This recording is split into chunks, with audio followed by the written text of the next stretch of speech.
நைனாதீவு அதிபர் கடலில் விழுந்து உயிரிழந்த சம்பவம் படகோட்டி கைது. பருத்தித்துறையில் 4 மீனவர்கள் மாயம், கடற்படை அசமந்தம். அவசரகால சட்டம் மேலும் நீடிப்பு. இலங்கை மகளிர் கிரிக்கெட் அணியில் இடம் பிடித்த மன்னார் மாவட்ட வீராங்கனை. தவறிழைக்கும் பிக்குகள் மீது சட்டம் பாயும், ராஜாங்கனை சத்தாரத்ன தேரர் பகிரங்க எச்சரிக்கை. வடக்கு கிழக்கில் கன்னிவடி அகற்றும் நடவடிக்கைகளுக்கு ஜப்பான் நிதி உதவி. மாகாண சபைகளுக்கு எதிராக நாட்டை தீக்கரையாக்கியது ஜேபிபிஏ, ராஜித செனாரத்ன. மயிலட்டியில் இருந்து இராணுவத்தை வெளியேற கோரி கருப்பு கொடி போராட்டம். கோப்பா பிளவு மக்களின் பூர்வீக வாழ்விடத்தை விடுவிக்க அரசாங்கம் மறுப்பு. ஒரு பெண்ணின் மரியாதைக்காக தேசிய தலைவர் எடுத்த வரலாற்று முடிவு. பௌத்த துறவிகள் அமைப்பில் விரிவான சீர்திருத்தம் தேவை, சந்திரிகா. தொடர்பான விரிவான செய்திகள். படகில் பயணிக்கும் போது கடலில் தவறி விழுந்து நைனாதீவு அதிபர் உயிரிழந்த சம்பவம் தொடர்பில் விசாரணைகளின் அடிப்படையில் படகோட்டி ஊர்காவற்றுறை போலீசாரினால் கைது செய்யப்பட்டுள்ளார். நைனாதீவில் இருந்து குறிகட்டுவான் நோக்கி படகில் பயணித்துக் கொண்டிருந்த வேளை கடற்சீற்றம் காரணமாக படகில் இருந்து கடனுள் தவறி விழுந்து நைனாதீவு ஸ்ரீ கணேச கனிஷ்ட மகாவித்தியாலய அதிபரான நடராசா மயூரன் என்பவர் உயிரிழந்தார். குறித்த சம்பவம் தொடர்பில் விசாரணைகளை முன்னெடுத்த ஊர்காவல்துறை போலீசார் படகோட்டியை கைது செய்து போலீஸ் நிலையத்தில் தடுத்து வைத்து விசாரணைகளை முன்னெடுத்துள்ளனர். பருத்தித்துறை பகுதியிலிருந்து மீன்பிடிக்க சென்ற 4 மீனவர்கள் காணாமல் போயுள்ள நிலையில் கடற்படை அசம்பந்தமாக செயற்படுவதாக முன்னாள் பாராளுமன்ற உறுப்பினர் செல்வராசா கஜேந்திரன் குற்றம் சாட்டியுள்ளார். பருத்தித்துறை பகுதியிலிருந்து சென்ற 2 தொழிலாளர்களும் கட்கோவளத்திலிருந்து சென்ற தந்தை மகன் ஆகியோரும் வடமராட்சி கடற்பரப்பில் கடற்தொழிலுக்கு சென்ற நிலையில் காணாமல் போயுள்ளனர். நேற்று காலை வரை அவர்கள் கரைதிரும்பாத நிலையில் கடற்படையினருக்கும் விமானப்படையினருக்கும் அறிவிக்கப்பட்ட போதும் எந்தவிதமான நடவடிக்கைகளும் எடுக்கப்படவில்லை என பாராளுமன்ற உறுப்பினர் கஜேந்திரகுமார் மற்றும் முன்னாள் பாராளுமன்ற உறுப்பினர் செல்வராசா கஜேந்திரன் ஆகியோர் தெரிவித்தனர். குறித்த இடத்துக்கு நேரடியாக நேற்றைய தினம் இரவு விஜயம் செய்த அவர்கள் இது தொடர்பாக மீனவர்களுடன் நிலைமைகளை கேட்டறிந்த பின்னர் இவ்விடயம் தொடர்பாக தெரிவித்தனர். கடற்படையினர் தேடுதலுக்காக சென்றதாக கூறப்பட்ட போதும் 12 மணி நேரமாகியும் கடற்படை படகுகள் எதுவும் தேடுதலுக்காக செல்லவில்லை என பாதிக்கப்பட்ட மீனவர்கள் தெரிவித்துள்ளனர். ஆனாலும் கடும் காற்றுக்கு மத்தியில் சக மீனவர்கள் தமது உயிரை பணயம் வைத்து தேடும் பணியில் ஈடுபட்டு வருகின்றனர். கடற்படையினது பாரிய கடற்கலங்கள் தமிழர்களை அழிப்பதற்கு மட்டுமா அல்லது கடலில் இறக்கப்படும் என்று மாறாக மக்களை காப்பாற்ற அவர்களது பாரிய படகுகள் கடலில் இறக்கப்படாதா என்ற மக்கள் கேள்வி எழுப்பியுள்ளதாகவும் அவ்வாறாயின் கரையோரத்தை ஆக்கிரமித்து கடற்படை நிலை கொண்டிருப்பதன் நோக்கம் என்ன எனவும் கேள்வி எழுப்பதாக தெரிவிக்கப்பட்டுள்ளது. பாதிக்கப்பட்ட மக்களை நேரில் சந்தித்த பாராளுமன்ற உறுப்பினர் கஜேந்திரகுமார் பொன்னம்பலம் அவர்கள் கடற்தொழில் அமைச்சுக்கு தொடர்பு கொள்ள முயன்ற போதும் அவரை தொடர்பு கொள்ள முடியாத நிலையில் நீரியல் வள திணைக்களத்திடம் அனர்த்த முகாமைத்துவ பிரிவுடனும் தொடர்பு கொண்டு காணாமல் ஆக்கப்பட்டவர்களை தேடுவதற்கு நடவடிக்கையை துரிதப்படுத்துமாறு கோரிக்கை விடுத்துள்ளார். இலங்கை முழுவதும் தற்சமயம் பிரகடனப்படுத்தப்பட்டுள்ள அவசரகால சட்டத்தை மேலும் 1 மாதத்துக்கு நீடித்து ஜனாதிபதி அனுரகுமார திசாநாயக்கவினால் அதிவிசேட வர்த்தமானி அறிவித்தல் வெளியிடப்பட்டுள்ளது. ஜனாதிபதியின் செயலாளர் NS குமாநாயக்கவின் கையொப்பத்துடன் 2026 மே 28 இடப்பட்டு விசேட வர்த்தமானி அறிவித்தல் விடுவிக்கப்பட்டுள்ளது. நாட்டின் பொது பாதுகாப்பு, மக்களின் அமைதி மற்றும் பொது ஒழுங்கை பேணி பாதுகாப்பதற்கும் ஒட்டுமொத்த மக்களின் அன்றாட ஜீவனோபாயத்துக்கு அத்தியாவசியமாக விளங்கும் விநியோகங்கள் மற்றும் சேவைகளை எவ்வித தடையுமின்றி தொடர்ச்சியாக முன்னெடுத்து செல்வதற்காக இந்த நடவடிக்கை எடுக்கப்பட்டுள்ளது என ஜனாதிபதி இந்த வர்த்தமானி மூலம் சுட்டிக்காட்டியுள்ளார். நாட்டின் தற்போதைய அசாதாரண சூழ்நிலையை கருத்தில் கொண்டு அரசியலமைப்பு மற்றும் பொது பாதுகாப்பு சட்டத்தின் கீழ் ஜனாதிபதிக்கு வழங்கப்பட்டுள்ள விசேட அதிகாரங்களின் பிரகாரம் இந்த அவசர நிலை நீடிக்கப்பட்டுள்ளது என அரசாங்க தகவல்கள் தெரிவிக்கின்றது. இலங்கை மகளிர் கிரிக்கெட் அணியின் ஏ பிரிவில் இடம் பிடித்துள்ள மன்னார் மாவட்டம் பேசாலை கிராமத்தைச் சேர்ந்த சதீஷ்குமார் சஜிந்தினி என்ற வீராங்கனையை வரவேற்கும் நிகழ்வு மன்னார் அரசு பேருந்து நிலையத்தில் இடம்பெற்றுள்ளது. பேசாலை புனித பற்றிமா மகா வித்தியாலய பாடசாலை நிர்வாகம் மற்றும் பழைய மாணவர்கள் இணைந்து குறித்த வீரரை வரவேற்றனர். மன்னார் அரச பேருந்து தரிப்பிடத்தில் குறித்த வீராங்கனை மற்றும் விருந்தினர்கள் கௌரவிக்கப்பட்டு இசைவாத்தியம் முழங்க மன்னார் பஜார் வீதியூடாக மாவட்ட செயலகம் வரை ஊர்வலமாக அழைத்து வரப்பட்டனர். பின்னர் மன்னர் மாவட்ட அரசாங்க அதிபர் கனகேஸ்வரன் குறித்த வீராங்கனையை கௌரவித்தார். இதனைத் தொடர்ந்து குறித்த மாணவி அவரது சொந்த கிராமமான பேசாலைக்கு அழைத்து செல்லப்பட்டார். மன்னார் பேசாலை 4ஆம் வட்டாரத்தைச் சேர்ந்த சதீஷ்குமார் சயிந்தினி என்ற மாணவி பேசாலை புனித பட்டிமா மகா வித்தியாலய பாடசாலையின் பழைய மாணவி ஆவார். இவர் இலங்கை மகளிர் கிரிக்கெட் அணியின் ஏ பிரிவில் இடம் பிடித்துள்ள நிலையில் இலங்கை நியூசிலாந்து ஏ மகளிர் அணிகளுக்கு இடையிலான போட்டியில் கலந்து கொண்டுள்ளார். இந்த நிலையில் குறித்த வீரரை கௌரவிக்கும் வகையில் குறித்த நிகழ்வு ஏற்பாடு செய்யப்பட்டமை குறிப்பிடத்தக்கது. ஜனாதிபதி நாட்டின் பௌத்த விகாரைகள் மற்றும் புனித தலங்களின் நிர்வாகங்களில் தலையிடுவதையும் அவற்றின் சொத்துக்களை கையகப்படுத்த முற்படுவதையும் உடனடியாக நிறுத்திக் கொள்ள வேண்டும் என ராஜாங்கனை சத்தாரத்ன தேரர் எச்சரிக்கை விடுத்துள்ளார். விகாரைகளின் புனிதத்தன்மையை பாதுகாப்பது மற்றும் அங்கு இடம்பெறும் துஷ்பிரயோகங்கள் குறித்து சமூக வலைதளத்தில் வெளியிடப்பட்டுள்ள விசேட காணொலி பதிவு ஒன்றில் அவர் இவ்வாறு தெரிவித்தார். நாட்டு மக்கள் ராஜபக்சக்கள், பிரேமதாசாக்கள் மற்றும் விக்ரமசிங்க ஆகிய அரசியல்வாதிகளை ஆட்சியிலிருந்து அகற்றியது நாட்டின் வளங்களை சூறையாடிய ஊழல்வாதிகளை வெளியேற்றி நாட்டை சீரமைப்பதற்காகவே தவிர புனித தலதா மாளிகை, அனுராதபுர அட்டமஸ்தானம் மற்றும் நாட்டின் ஏனைய விகாரைகளை அரசின் கட்டுப்பாட்டின் கீழ் கொண்டு வருவதற்கல்ல. இன்று சமூக வலைத்தளங்களில் வரும் சுவாரஸ்யத்துக்காக பரப்பப்படும் தவறான கருத்துக்களை நம்பி அரசு இத்தகைய அபாயகரமான முடிவுகளை எடுக்க வேண்டாம்.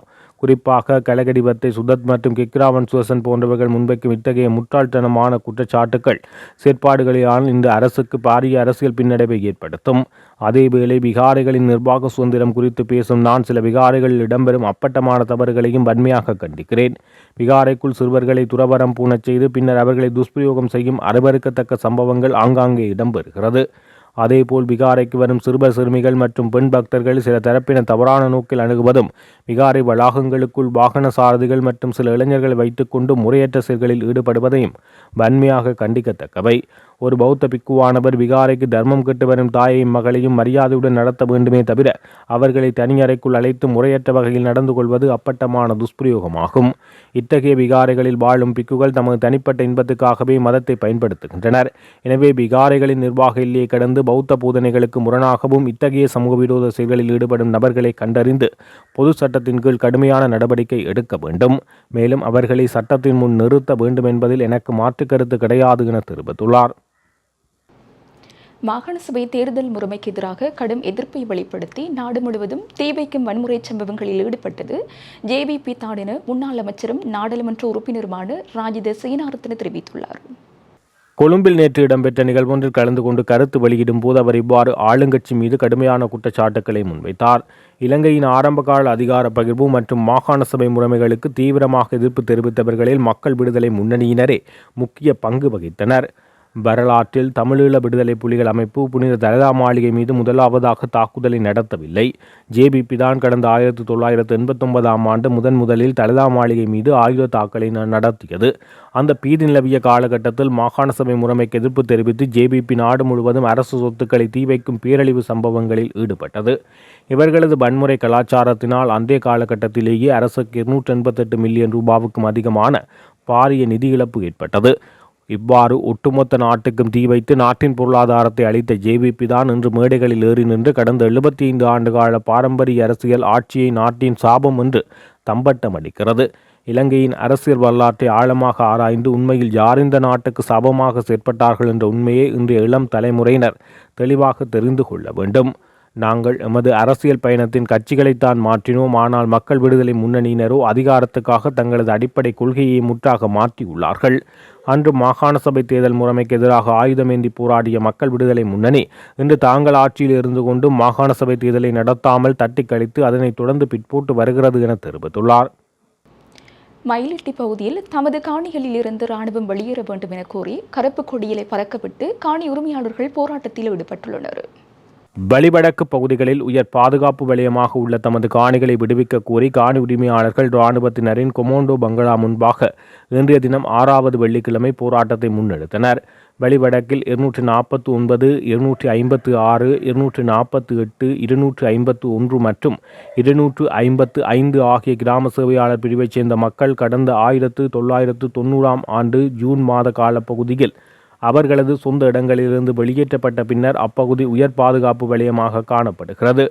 யுத்தம் முடிவடைந்து 17 வருடங்கள் கடந்த நிலையில் அப்பகுதியில் இருந்து பாதுகாப்பு தரப்பினர் வெளியேறாத நிலையில் அவை உயர் பாதுகாப்பு வலயமாக காணப்படுகிறது.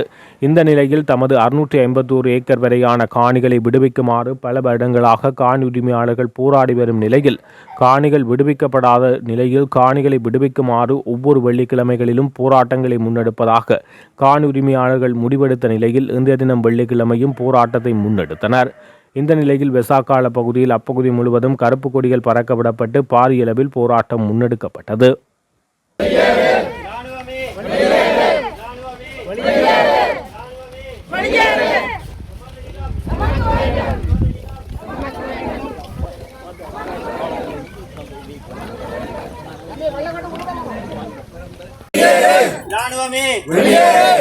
எமது நிலம் எமது நிலம் எமது நிலம் எமது நிலம் எமது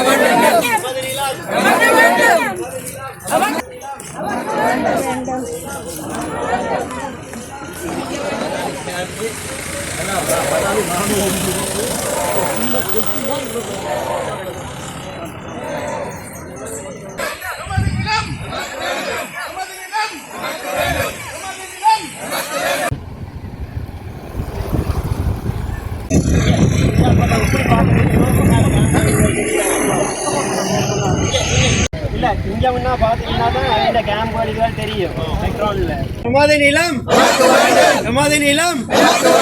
நாங்கள் நிற்பது பலாலி சந்தியிலே, கடற்கரை பகுதி அண்மித்த பகுதியிலே. இந்த இடத்துல நாங்கள் ஒரு முக்கியமான ஒரு விஷயத்தை பகிர்ந்து கொள்ள விரும்புகிறேன். இராணுவ உயர் பாதுகாப்பு வலயம் 2198 ஏக்கரை இன்னும் கைவசத்தில் வச்சிருக்கின்ற பொழுது ஒரு சிறிய பகுதியை மட்டும், அதாவது முக்கியமான ஒரு நிலையமாக காணப்படுற பலாலி சந்தியிலே ஒரு சிறிய ஒரு பகுதியை மட்டும் பொதுமக்கள் பாவனைக்காக திறந்து விட்டுருக்கணும் இராணுவம். எல்லாரும் நினைப்பின சனம் வந்து அதில் சந்தோஷமாக இருக்கணும், பொழுதுபோக்கணும் என்று சொல்லி. ஆனால் எங்களோட மனநிலையில் இவைகள் செய்கிற ஒரே ஒரு விஷயம் யாரும் அதை உணர்ந்து கொள்கிறே இல்லை. இன்றைக்கு ஒரு சிறிய ஒரு ரொட்டி கடையை இதில் திறந்திருக்கணும், பக்கத்தில் பொது இடத்துக்கு திறந்து விட்டுருக்கணும். அங்கால ஒரு டூரிஸ்ட் ஹோட்டல் இருக்குது. நாளைக்கு இதில் வயலுக்கு மக்கள் வர்ற வருமானம் கூடுமாக இருந்தால் நாளைக்கு இதை சுற்றி பக்கத்தில் 4 கடையை கட்டுவின, வருமானத்தை கூட்டின. இன்றைக்கு தல்சேனா ஹோட்டல் எவ்வாறு இயங்குதோ அதே மாதிரி எதிர்காலத்தில் இந்த பலாலி சந்தியில் இன்னொரு பெரிய ஒரு இராணுவ மையம் ஒன்று உருவாகும், வர்த்தகம் சார்ந்து. அப்போ நாங்கள் அதை முற்றுமுழுதாக இருக்கிறோம். ஏன்னா இன்றைக்கு வந்து இதில் ஒரு சின்ன கடை இருக்குது. இது வந்து போன வெசாக் கண்டு ஒரு சின்ன ஒரு கடையாக போடப்பட்டது. அதுக்கு பக்கத்தில் இப்போ பார்த்தீங்கன்னா பின்பக்கத்தால் போய் பார்த்தா தெரியும், அந்த கடை இருக்கத்தக்கனையாகவே அந்த கடையை சுற்றி அத்திவாரம் கிண்டப்பட்டு அத்திவாரம் கட்டப்பட்டிருக்கு. இந்த வெசாக்குக்கு எதிராக நாங்கள் கதைச்ச ஒரே ஒரு விஷயம், பலாலி சந்தியில் வெசாக் செய்தால் நாங்கள் எமது கோரிக்கையை எதிர்த்து கருப்பு கொடி போராட்டம் செய்வோம் சொன்ன ஒரு கருத்தால் இந்த வெசாக் இந்த இடத்துல செய்யப்படையில்லை. அப்படியான ஒரு நேரத்தில் கட்டப்பட்ட இந்த கேண்டீனை சுற்றி இன்றைக்கு அத்திவாரம் கட்டப்பட்டு ஒரு பெரிய அளவில் மாற்றுறதுக்கான நடவடிக்கை நடக்குது. அப்படியான நடவடிக்கைகள் எங்களோட பிரதேசங்களில் நடந்தால் எங்களுடைய காணி விடுவிப்பு சம்பந்தமானது வெறுமனே பூஜ்ஜியமாகத்தான் இருக்கும். நாங்கள் கேட்குற ஒரே ஒரு விஷயம், இந்த வர்த்தக நிலையமானது இதற்கு மேலும் தரமுயர்த்தப்படுமா இருந்தால் மக்கள் சார்பில் நாங்கள் அதை எதிர்த்தே ஆகும். ஏனெண்டா இராணுவம் இன்றைக்கு மக்கள்கிட்ட விவசாய நிலத்தில் விவசாயம் செய்யுது. அந்த மரக்கறியை கொண்டு வந்து இப்படியான சின்ன கடையில் போட்டு விற்கிறேன்னு, ரொட்டி போட்டு விற்கிறேன்னு, டீ பிளேன் டீ ஆற்றி விற்கிறேன்னு. நான் கேட்குறேன், இராணுவம் செய்கிற வேலையா? இராணுவம் செய்கிற வேலையா? இல்லை, நான் கேட்குறேன்னு என்னென்னா, மக்கள் வருமானம் இல்லை, அதாவது இந்த உயர் பாதுகாப்பு வலயத்தில் இருக்கிற மக்கள் சிறு கடைகள் வணிகங்களை நடாத்தி விவசாயத்தை செய்து வாழ்கிற மக்கள் உங்களால் அந்த வருமானத்தை இழந்து இயல்பாகவே இந்த இடத்தை விட்டு வெளியேறணுமென்ற நோக்கோடையாக இராணுவம் இந்த வேலையை செய்யுது. இது எங்களுடைய ஒரு வன்மையான கண்டிப்பு. இதை விட இந்த நிலையமானது தரமுயர்த்தப்படுமாக இருந்தால் நாங்கள் எமது எதிர்ப்பை, அதாவது பலாலி மயிலட்டி மக்கள் இணைந்து பலாலி சந்தியில் இருக்கிற இந்த கடையைக்கும் அதோடு பலாலி மயிலட்டி ஆஸ்பத்திரிக்கு முன்னால், அதாவது மயிலட்டி ஹாஸ்பிட்டலுக்கு முன்னால் இருக்கிற கேண்டீனும் அகற்றப்படணும். அதோட தையிட்டிக்கு முன்னால் இருக்கிற ஆமீண்ட வெல்ஃபேர் ஷாப், இந்த மூன்றுக்கும் எதிரான போராட்டங்களை தொடர்ச்சியாக முன்னெடுக்க வேண்டிய ஒரு தேவை இருக்கிற மக்களுக்கு உரிய அதிகாரிகளுக்கும் இது சம்பந்தமான நடவடிக்கை எடுக்க சொல்லி இந்த இடத்துல கூறிக்கொள்கின்றோம். 1990ஆம் ஆண்டு இந்த இடத்திலே செறிந்து வாழ்ந்த எமது மக்களுடைய சொந்த நிலங்களை விட்டு இலங்கை இராணுவத்தால் வலுக்கட்டாயமாக நிர்பந்தமான முறையிலே வெளியேற்றப்பட்ட மக்கள் ஏறத்தாழ 36 ஆண்டுகள் நிறைவுறுகின்ற நேரத்திலும் தங்களுடைய சொந்த நிலத்திலே மீள குடியேற முடியாதவாறு மாறி மாறி வந்த இலங்கை அரசுகளால் தடுக்கப்பட்டிருக்கிறார்கள்.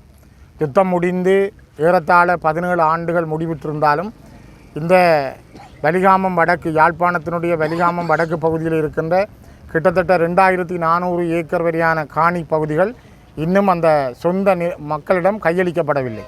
இதில் போராட்டம் நடத்துகின்ற மக்கள் இன்றும் பல நண்பர்கள் அல்லது உறவினர் வீடுகளில் அகதி முகாம்களிலே வாழ்ந்து கொண்டிருக்கிறார்கள். இப்பொழுது கூட பொறுப்பெடுத்து கொண்டு 2 ஆண்டுகளை நெருங்குகிற அனுர அரசு கூட கூறியிருந்தார்கள், நாங்கள் வந்தவுடன் அந்த மக்களை சொந்த இடங்களிலே குடியேற்றுவோம் என்று. இப்போ நாங்கள் நின்று பேசுகின்ற இந்த இடத்தில் கூட பல மக்கள் வாழ்ந்த பிரதேசங்கள் இராணுவத்தினுடைய தோட்ட நிலங்களாக, இராணுவத்தினுடைய CST என்கிற சிவில் பாதுகாப்பு பிரிவினர் தோட்டம் செய்கின்ற, மரக்கறி வியாபாரம் செய்கின்ற, கடைகள் நடாத்துகின்ற இடமாக இருக்கிறது தவிர இது ஒரு பாதுகாப்புக்கு குந்தகமான அல்லது பாதுகாப்புக்கு தேவையானதும் அல்ல.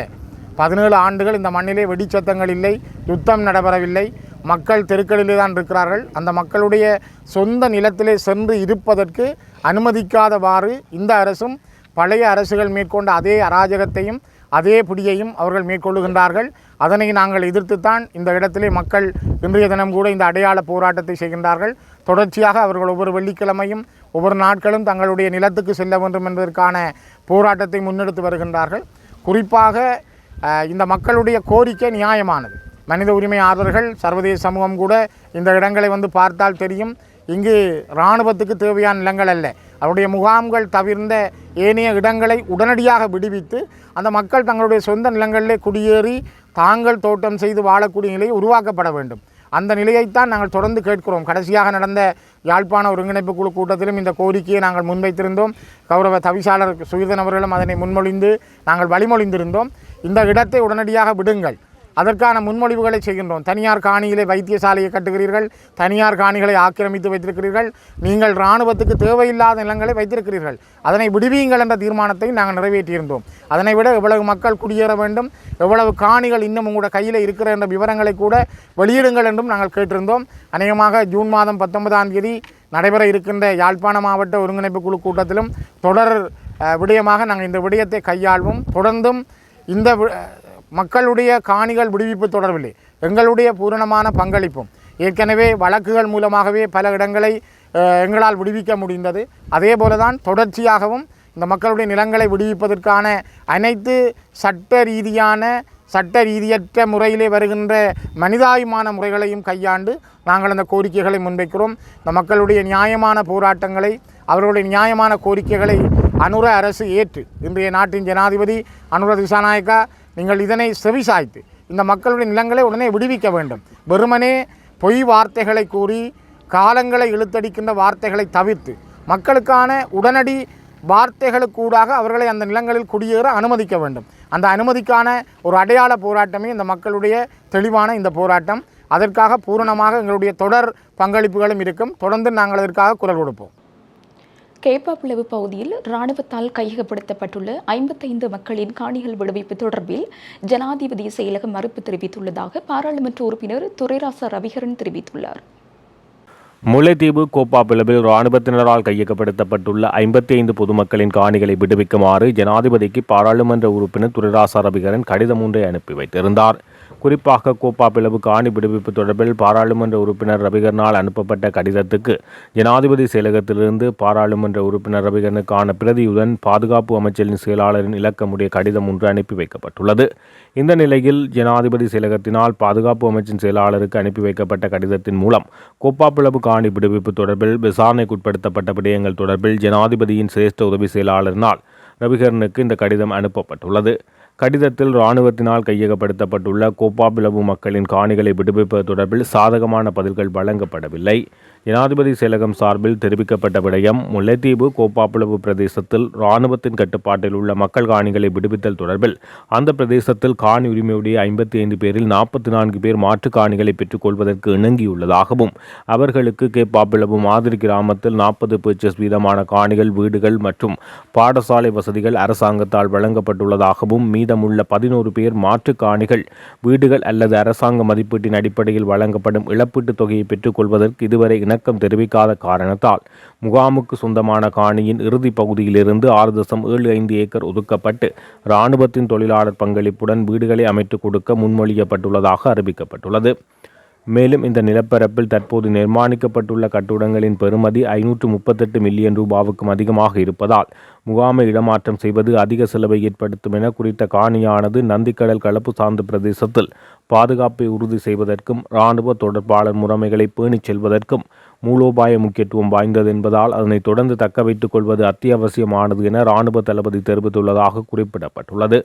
இதன்படி மாற்றுக் காணிகள், வீடுகள் அல்லது அரசாங்க மதிப்பீட்டின் அடிப்படையில் வழங்கப்படும் இழப்பீட்டுத் தொகையை பெற்றுக்கொள்வதற்கு இதுவரை இணக்கம் தெரிவிக்காத எஞ்சிய 11 பேருக்கு முகாமுக்கு சொந்தமான காணியின் இறுதி பகுதியிலிருந்து 6.75 ஏக்கர் ஒதுக்கப்பட்டு இராணுவத்தின் தொழிலாளர் பங்களிப்புடன் வீடுகள் அமைத்து கொடுக்கக்கூடிய சாத்தியக்கூறு தொடர்பாக கரைத்துறைப்பற்று பிரதேச செயலாளர் ஊடாக வினவுதலை மேற்கொண்டு தொடர்பாக பொருத்தமான அடுத்த கட்ட நடவடிக்கையை முன்னெடுக்க தேவையான ஒருங்கிணைப்பு மற்றும் அறிவுறுத்தல்களை சம்பந்தப்பட்ட நிறுவனங்களுக்கு வழங்குவதற்கு நடவடிக்கை எடுக்கப்பட்டுள்ளதாக தெரிவிக்கப்பட்டுள்ளது. இந்த நிலையில் பாராளுமன்ற உறுப்பினர் துரைராசா ரவிகரன் நேற்றைய தினம் கோப்பாப்புலவு மக்கள் பிரதிநிதிகள் சிலரை முல்லைத்தீவு கள்ளப்பாடு பகுதியில் அமைந்துள்ள தனது மக்கள் தொடர்பகத்துக்கு அழைத்து விடயங்கள் தொடர்பில் தெளிவுபடுத்தினார். இந்த நிலையில் 44 பேர் மாற்றுக்காணிகளை பெறுவதற்கு இணக்கம் தெரிவிக்கவில்லை என கோப்பாப்புலவு மக்கள் பிரதிநிதிகள் இதன்போது தெரிவித்தனர். கோப்பாப்புலவில் இராணுவத்தினரால் கையகப்படுத்தப்பட்டுள்ள 55 பேருடைய காணிகளும் விடுவிக்கப்பட வேண்டும் என்ற தமது நிலைப்பாட்டை தெரிவித்துள்ளனர். இந்த நிலையில் கோப்பாப்புலவில் இராணுவத்தினரால் கையகப்படுத்தப்பட்டுள்ள தமது காணிகள் விடுவிப்பது தொடர்பில் தமது கோரிக்கைகளையும் நிலைப்பாட்டையும் வெளிப்படுத்த எதிர்வரும் 3ஆம் தேதி இடம்பெறவுள்ள முல்லைத்தீவு மாவட்ட அபிவிருத்தி ஒருங்கிணைப்பு குழு கூட்டத்தில் வாய்ப்பு வழங்கப்பட வேண்டும் என தெரிவித்தனர். விடுதலை புலிகள் அமைப்பின் தலைவர் பிரபாகரன் பெண்களுக்கு வழங்கிய கௌரவத்தை ஸ்ரீலங்கா இராணுவத்திலும் பாதுகாப்பு துறையின் உயர்மட்டங்களிலும் உள்ள சில தலைவர்கள் பெருமையுடன் வெளிப்படுத்தியுள்ளனர். இலங்கையில் இன்று விவாத பொருளாக மாறியுள்ள சிங்கள பௌத்த பிக்கு ஒருவன் மீதான பாலியல் அத்துமீறல் குற்றச்சாட்டு சர்வதேச ஊடகங்களில் கவனிக்கப்பட்டு வரும் விடயமாக தற்போது மாறியுள்ளது. இலங்கையை பொறுத்தமட்டில் கலாச்சார ரீதியிலும் வரலாற்று ரீதியிலும் பெண்களுக்கான கௌரவம் என்பது புனிதமான ஒன்றாக கருதப்படுகின்றது. ஆனால் சில சம்பவங்கள் அவற்றை கேள்விக்குட்படுத்துவதாக விமர்சகர்கள் தெரிவித்துள்ளனர். புத்த போதனைகளில் உருவான பௌத்த மதத்தின் புனிதம் அன்னை காலங்களில் அடிக்கடி கரும்புள்ளிகளால் களங்கப்படுத்தப்பட்டு வருவதாகவும் காவி உடைக்குள் மறைந்துள்ள சில போலி முகத்திரை துறவிகளால் அவமதிப்புக்குள்ளாகிறது என தெரிவிக்கப்பட்டுள்ளது. ஆனால் விடுதலை புலிகள் அமைப்பின் தலைவர் வேலுப்பிள்ளை பிரபாகரன் பெண்களுக்கு வழங்கிய கௌரவத்தை இன்றைய இலங்கை இராணுவத்திலும் பாதுகாப்பு துறையின் உயர்மட்டங்களிலும் உள்ள சில தலைவர்கள் பெருமையுடன் நினைவு கூறியுள்ளனர்.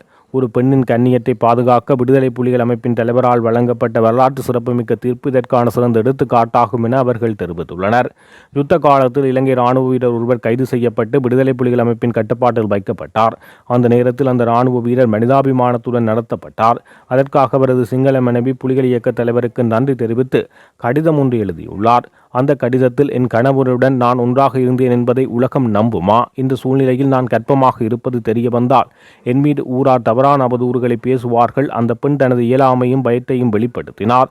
இந்த பிரச்சினை சாதாரணமானதல்ல என்பதை உணர்ந்த தலைவர் பிரபாகரன் அந்த பெண்ணின் கற்பையும் கண்ணியத்தையும் பாதுகாக்கும் வகையில் வரலாற்று தீர்மானம் ஒன்றை எடுத்தார் என இராணுவ அதிகாரிகள் தெரிவித்தனர்.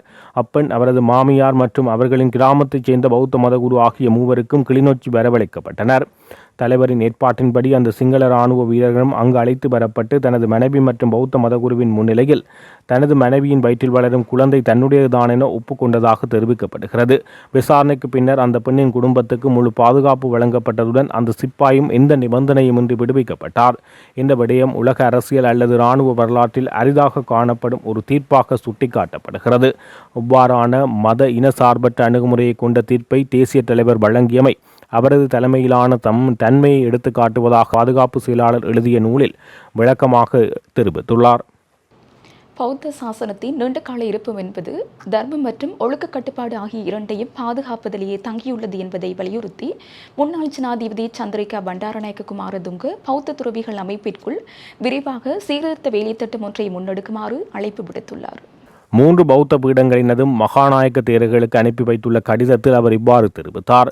சாசனத்துக்குள் நெருக்கடிகள் ஏற்பட்ட காலப்பகுதியில் மதத்தை பாதுகாப்பதை நோக்கமாக கொண்ட சீர்திருத்த செயல்முறைகள் மூலமே அவை தீர்க்கப்பட்டன என்பதை பௌத்த வரலாறு காட்டுகிறது. முதலாவது பௌத்த மாநாடு முதல் கண்டி யுகத்தில் வெளிவிட்ட ஸ்ரீ சரணங்க தேரரின் தலைமையின் கீழ் மேற்கொள்ளப்பட்ட வரலாற்று சிறப்புமிக்க சீர்திருத்தங்கள் வரை சுட்டிக்காட்ட விரும்புகிறோம். இத்தகைய முயற்சிகளே பௌத்த மதத்தின் தொடர்ச்சியை உறுதிப்படுத்த உதவியது. 1956ஆம் ஆண்டு பண்டாரநாயக்க அரசாங்கத்தின் போது பௌத்த மதத்தை வலுப்படுத்துவதற்காக மேற்கொள்ளப்பட்ட முயற்சிகள் முன்னாள் பிரதமர் SWR பண்டாரநாயக்கவின் படுகொலையை தொடர்ந்து முழுமையடையாமல் போனது. மேலும் எனது ஜனாதிபதி பதவி காலத்தின் போது மறைந்த மடிகை பஞ்சாசிகம மகாநாயக்க தேரரின் வழிகாட்டுதலின் கீழ் முழுமையான அரசாங்க ஆதரவுடன் பௌத்த மாநாடு ஒன்றை நடாத்துவதற்கு திட்டமிடப்பட்டிருந்த போதிலும் பிக்குகள் சில பிரிவினரின் எதிர்ப்பு காரணமாக அந்த முயற்சி கைவிடப்பட்டது. சுதந்திரத்தின் பின்னர் இரு சந்தர்ப்பங்களிலும் பௌத்த நிறுவனங்களுக்குள் நிலவும் தற்போதைய பிரச்சினைகளால் நன்மையடையும் குழுக்கள் அர்த்தமுள்ள சீர்திருத்தங்கள் ஏற்படுவதை தடுப்பதற்காக செயற்பட்டனர். இலங்கையில் பௌத்த மதம் தற்போது கடுமையான சவால்களை எதிர்கொண்டுள்ளது. இந்த நெருக்கடிக்கான மூல காரணங்களை கண்டறிந்து குறுகிய கால மற்றும் நீண்டகால தீர்வுகளை நடைமுறைப்படுத்துவதற்கு பரந்தளவிலான உள்நாட்டு கலந்துரையாடல் ஒன்றுக்கு அழைப்பு விடுப்பதாக தெரிவித்துள்ளார். இத்துடன் ஜெஃப்னக்லரியின் மதிய நேர பிரதான செய்திகள் நிறைவடைகின்றன. மேலதிக செய்திகளை அறிந்து கொள்ள www.jeffnaclery.lk என்ற இணையதளத்தினூடாக இணைந்து கொள்ளுங்கள்.